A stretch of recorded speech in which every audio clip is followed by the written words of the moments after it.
My name is Karen Lovato, and for my Poe project, I'm adapting a section of the Poetic Principle, an essay by Edgar Allan Poe.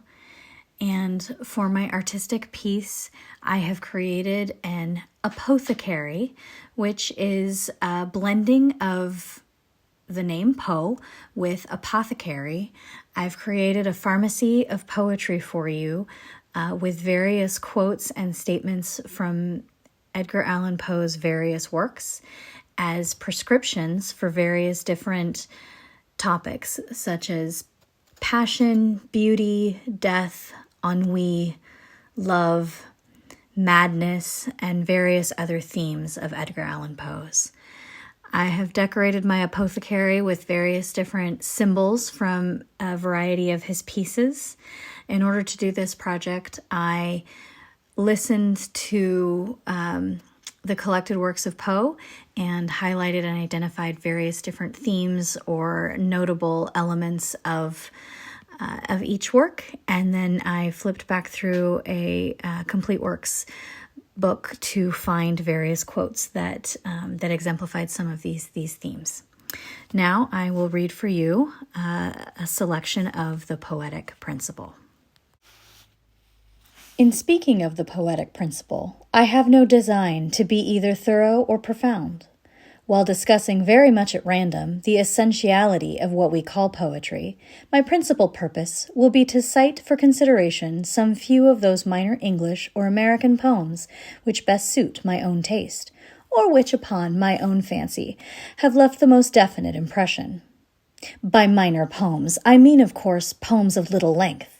And here, in the beginning, permit me to say a few words in regard to a somewhat peculiar principle, which, whether rightfully or wrongfully, has always had its influence in my own critical estimate of the poem.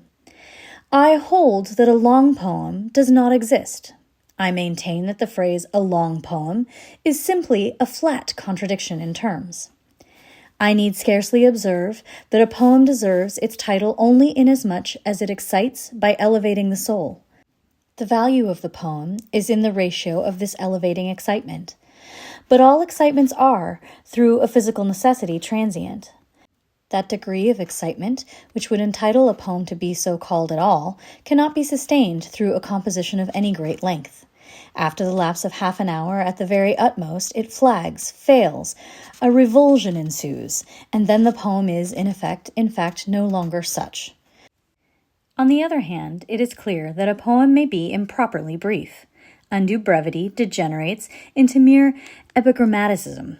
A very short poem, while now and then producing a brilliant or vivid, never produces a profound, enduring effect. There must be the steady pressing down of the stamp upon the wax. It has been assumed tacitly and avowedly, directly and indirectly, that the ultimate object of all poetry is truth. Every poem, it is said, should inculcate a moral, and by this moral is the poetical merit of the work to be adjudged. We Americans especially have patronized this happy idea, and we Bostonians very especially have developed it in full. We have taken it into our heads that to write a poem simply for the poem's sake and to acknowledge such to have been our design would be to confess ourselves radically wanting in the true poetic dignity and force. But the simple fact is that we would but permit ourselves to look into our own souls, we should immediately there discover that under the sun there neither exists nor can exist any work more thoroughly dignified, more supremely noble than this very poem, this poem per se, this poem which is a poem and nothing more, this poem written solely for the poem's sake. Thank you for listening to my excerpt of the Poetic Principle and watching my creation of my Poe project. This is an interactive project. Please feel free to open whichever vial applies to you and select a scrap of paper with a quote from Poe. Hopefully it will have meaning for you.